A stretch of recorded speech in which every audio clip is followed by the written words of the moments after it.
That was a really good one. I'm going to go with mine. It's Ezekiel Elliott over under 9.5 touchdowns this year. And go.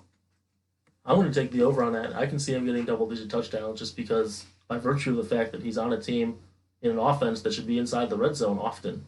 So you got to remember, though, only two times in his career, though a short career, I guess, so far, only two times. His rookie year, he got, what, 14 touchdowns? 15 rushing touchdowns his rookie year. 15 rushing touchdowns.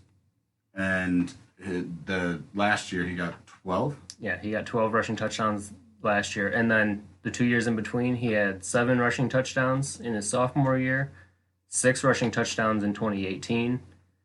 And mind you, 2 years ago, he had missed time. Right. I believe he only played 10 or 11 games. So I'm going to go over as well. I think he's barely going to go over. I think he's going to get probably around 10 or 11. And I think it's going to be just a factor of him being the bell cow back of such a high-powered offense. Because, I mean, you have Dak Prescott, who last year threw for 4,900 yards.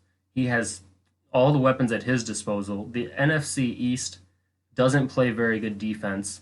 I mean, Philly has their hit-and-miss years, but outside of that, I mean, even then, Zeke still eats when he plays Philly. So I'm going to go with over at 10 or 11. I don't think he's going to meet his rookie year high of 15, and I don't think he's going to go.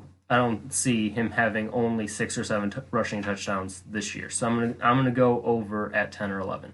So our first two over-unders are teams that had I think they're both really, really solid over-unders because they're both teams with a lot of mouths to feed. Well, that's the only way that I think someone would go under is the fact that there are so many mouths to feed and so many ways for the Cowboys to get in the end zone. They got those 3 receivers, and then they got Blake Jarwin playing tight end, who is a big-time sleeper in a lot of fantasy leagues right now. A lot of people like the outlook for 2020 of Blake Jarwin. So if you're only factoring in what he can do on the ground, I think Zeke is still their only fantasy-worthy asset. I don't think Pollard's anything more than a handcuff. And since he's not splitting time on the ground, I'm going to go over. I like it.